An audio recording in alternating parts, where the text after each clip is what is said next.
সৌরজগতের বাইরের একটি গ্রহের বায়ুমণ্ডলে বিজ্ঞানীরা এমন গ্যাসের রাসায়নিক চিহ্ন খুঁজে পেয়েছেন যা কেবল পৃথিবীতে জৈবিক প্রক্রিয়ার মাধ্যমে উৎপন্ন হয়। মার্কিন মহাকাশ সংস্থা নাসার জেমস ওয়েব স্পেস টেলিস্কোপের মাধ্যমে করা এক পর্যবেক্ষণে এমন গ্যাসের সন্ধান পাওয়া গেছে। এটিকে বিজ্ঞানীরা সৌরজগতের বাইরের কোনো গ্রহে সম্ভাব্য প্রাণের অস্তিত্বের সবচেয়ে শক্ত প্রমাণ বলে উল্লেখ করেছেন। পর্যবেক্ষণে K218b নামের একটি গ্রহে দুটি গ্যাসের উপস্থিতি ধরা পড়েছে। এগুলো হল ডাইমিথাইল সালফাইড ও ডাইমিথাইল ডিসালফাইড। এসব গ্যাস পৃথিবীতে জীবন্ত প্রাণী, বিশেষ করে সামুদ্রিক ফাইটোপ্ল্যাঙ্কটনের মতো জীবন্ত অণুজীব থেকে উৎপন্ন হয়। এসব গ্যাসের অস্তিত্ব পাওয়ার কারণে ধারণা করা হচ্ছে গ্রহটিতে বিপুল পরিমাণে অণুজীব থাকতে পারে।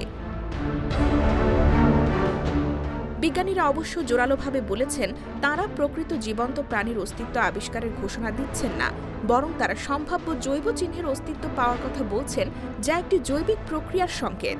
তারা মনে করেন এ কারণে এই আবিষ্কারকে সতর্কতার সঙ্গে বিবেচনা করা উচিত এবং আরও পর্যবেক্ষণ প্রয়োজন।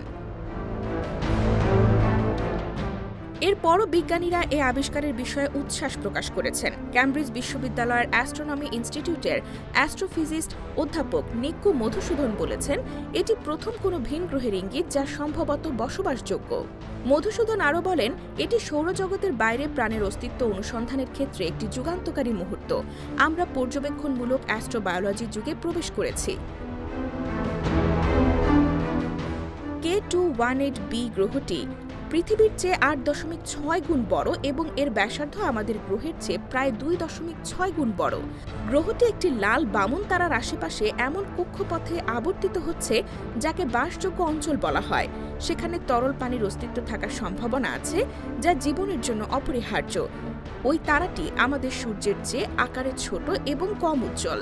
এটি পৃথিবী থেকে প্রায় 124 আলোকবর্ষ দূরে লিও নক্ষত্রমণ্ডলে অবস্থিত।